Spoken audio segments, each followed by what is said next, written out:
Je m'appelle Simon.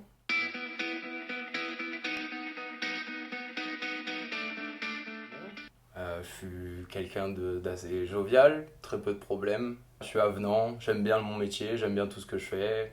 J'ai de bons rapports avec la vie. J'ai appris l'amour parce que mes parents ils sont restés ensemble pendant 30 ans. J'ai appris ce que c'était que d'aimer vraiment. Ils étaient beaux, j'ai appris beaucoup de choses. J'ai appris de mon père la force de ne pas s'apitoyer sur le moindre problème. Il m'a donné beaucoup de force. J'ai appris à me débrouiller tout seul, à être moi-même, à ne pas être dépendant de personne. Je suis dépendant de moi-même. Je suis dépendant de moi-même, de ma force et de mon caractère. Et ma mère, elle m'a donné beaucoup d'amour et ça, c'est que ça permet beaucoup de choses. Parce qu'on sait que derrière, il y a une lumière qui est extraordinaire. Mais il faut quand même être fort. Il faut quand même être fort. Aujourd'hui, je peux dire que je me cherche encore à savoir un peu qui je suis, tout ça. Mais à une époque, je me cherchais vraiment beaucoup, quoi. Je ne savais vraiment pas où mettre les pieds. Aujourd'hui, je pourrais dire un peu vers si ça me. Peut-être que ça me ressemble un peu plus de faire ça. Tout ce que je veux, moi, c'est vivre. C'est être heureux et faire de bonnes choses. Être riche, c'est savoir quand on a assez. Et moi, j'ai assez. J'ai vraiment assez. Je n'ai pas besoin de plus. La fainéantise. La fainéantise, un peu, je pense. J'ai pas envie de faire les choses, mais j'ai envie de rien faire. J'ai jamais envie de rien faire. Mais une fois que je fais les choses, là, je le fais et au final, je suis assez content de l'avoir fait. Mais je suis extrêmement feignant parce que je ne veux rien faire. C'est terrible. Avec les gens que j'aime, j'ai oublié très vite tout ce qu'ils avaient fait pour moi. J'ai oublié très vite le passé, j'ai oublié très vite beaucoup de choses et j'ai été mauvais parce que moi, j'étais pas bien.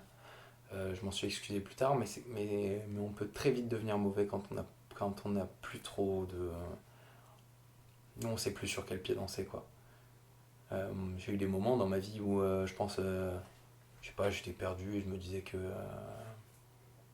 ça allait rester comme ça toute ma vie, quoi, et que j'allais rester un benet enfermé dans une chambre pendant longtemps. Je sais pas, j'ai été très méchant avec les gens que j'aime. Le malheur des autres.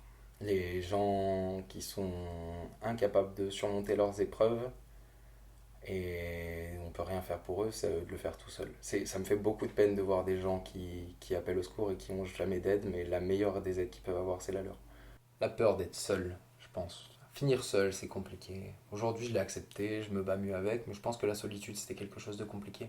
Parce que je peux très vite m'enfermer tout seul et rester seul. Vraiment. Volontairement. Parce que face à soi-même, il n'y a plus rien d'autre qui nous entoure. Même la vie n'est plus là. La vie n'est plus là. On perçoit plus les mêmes beautés. Hmm. Compliqué. Ouais, je pense que la solitude, ça a été compliqué dans ma vie. Il y a des moments où je me suis retrouvé seul. Des moments simples. La fête, être à la limite de la bêtise, mais toujours dans le respect. Et ça me rend heureux. Ça me rend heureux. Qu'on soit tous très bêtes, à la fois très bêtes et très intelligents. C'est quelque chose que j'aime énormément. Et quant à ma soeur, enfin, Nana, donc du coup, peu importe si jamais demain j'ai des problèmes, quand je la vois, quand je prends soin d'elle, quand je passe un moment où elle rigole point à rien, ça signifie tout pour moi, c'est que c'est elle qui a raison. C'est elle qui a raison de ne pas comprendre ce qui l'entoure. Et je pense que Nana a cette force-là, c'est qu'elle ne se rend pas compte du monde qui l'entoure, et donc elle est toujours souriante, toujours pleine de vie et toujours dans le bonheur, quoi. Ouais. Le syndrome de Turner, je crois que ça n'arrive qu'aux femmes, sans dire de bêtises. C'est un cas assez rare, et c'est quelque chose qui l'empêche à elle de grandir comme elle grandirait normalement, quoi. Que ce soit physiquement ou psychologiquement. J'aime bien savoir qu'elle va bien, j'aime bien savoir qu'elle mange bien, j'aime bien savoir qu'elle est heureuse, j'aime bien savoir tout ça. La communication avec Nana, c'est que du bon parce que il y a que des petits trucs. Y a rien de très. Il n'y a pas de grande communication, quoi. C'est juste. C'est un sourire, ça me le donne, quoi. Un sourire, ça me le donne. Mon métier, déjà. Mon métier, énormément, parce que ça m'a forgé, parce que ça m'a apporté beaucoup de choses, parce que ça m'a apporté beaucoup d'opportunités. Après, on va dire que c'est dur, mais je le fais avec envie et bonheur. Je pense que c'est des milieux où il s'est passé beaucoup de choses, où beaucoup de choses sont venues. Il y a beaucoup de choses qui sont créées dans des restaurants. C'est très important. Je suis très Moyen-Âge dans ma tête. Et la taverne, c'est un truc que j'aime beaucoup. C'est des lieux de fratrie, c'est des lieux d'accueil, on est des hôtes. C'est des gens qui viennent chez nous pour passer un bon moment. On se doit de leur faire passer un moment. C'est un métier qui me plaît, c'est un métier de cœur. Et à côté, je suis très fan de cinéma, que ce soit dans toutes ses coutures, un peu, même les séries, même on va dire surtout les mangas, beaucoup de choses. L'art japonais, c'est quelque chose qui me parle énormément, que ce soit dans la culture, dans plein de choses. Je sais pas, j'ai toujours eu un attrait pour ça. Je sais même pas comment l'expliquer, mais les dessins, la mythologie, plein de choses dans l'art japonais me parlent. Les arts de table, même le côté yakuza, les principes, le fait d'être fou au point de. Si jamais un jour on déshonore, on se harakiri, c'est quand même un peu beaucoup. Et je me dis que s'il y a des gens qui font ça, c'est qu'il y a une vraie volonté, il y a une vraie foi. Et je sais pas, plein de choses. L'endroit, les photos, les fleurs de cerisier, c'est quelque chose, je trouve ça magnifique. La nourriture, c'est extraordinaire. La musique me parlait énormément.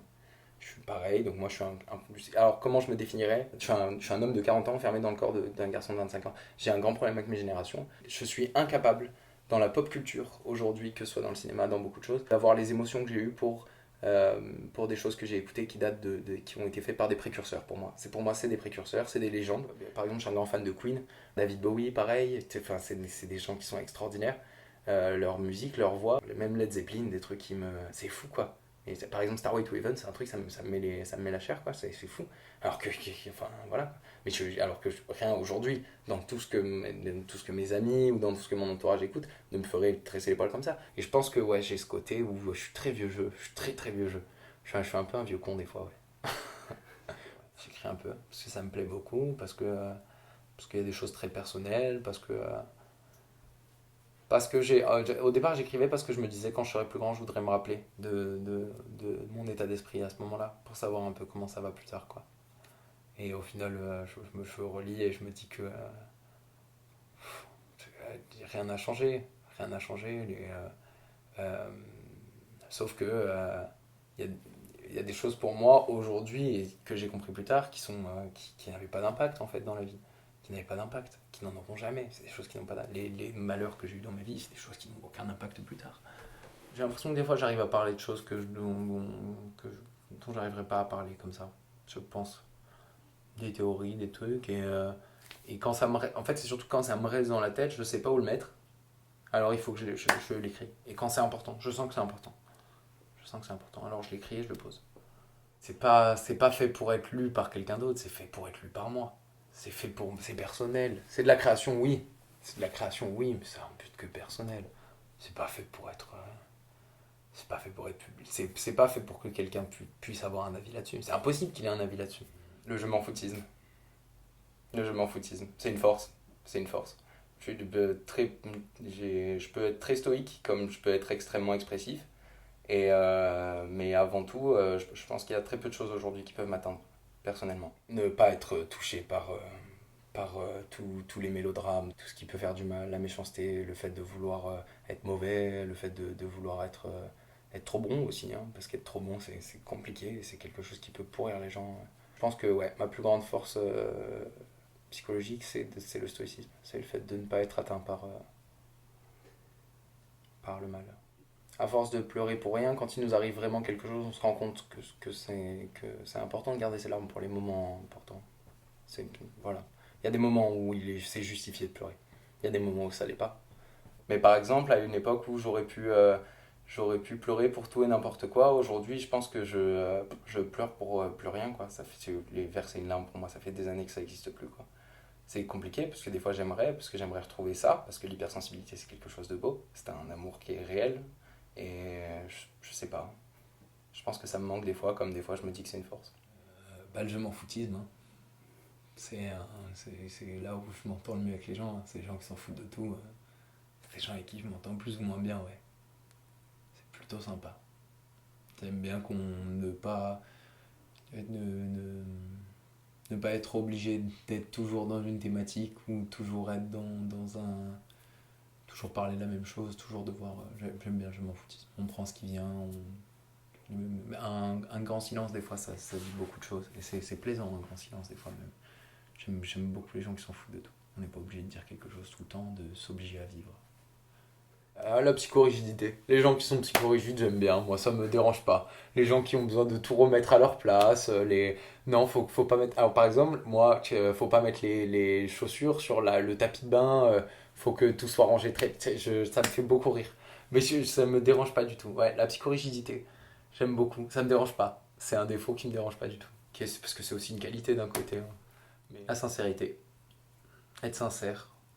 être mais vraiment sincère. C'est pareil que l'amour. Je pense qu'il y a un grand rapprochement entre l'amour et l'amitié. C'est que mes frères, je les aime. Je les aime profondément. C'est le même sentiment que l'amour, c'est vouloir le bien dans la vie de l'autre et que l'autre veuille le bien dans notre vie à nous. Et derrière, il y a aussi ce côté, il y a une sincérité. Si jamais demain je fais quelque chose de mal, je veux qu'on me le dise. Je veux qu'on me le dise. Si jamais c'est mal vu, je veux qu'on me le dise. C'est important. La sincérité, ouais. L'amour. L'amour, la famille. L'amour, la famille, le sourire. Un sourire, ça a de la valeur. Le bien-être, des petits moments, la vie a de la valeur. La vie a de la valeur. Beaucoup- il y a beaucoup de choses qui ont de la valeur, je pense. Pour le côté très Hakuna Matata, quoi. Voilà, le côté très la vie est belle et il y a toujours une elle est vraie cette histoire dans la vie, en fait. Je pense que c'est vrai, mais je pense que il y a des gens qui se le refusent, en fait. Il y a des gens qui se donnent pas le droit de vivre tranquillement et sereinement. Je pense qu'il y a des gens qui se donnent pas le droit de tout ça.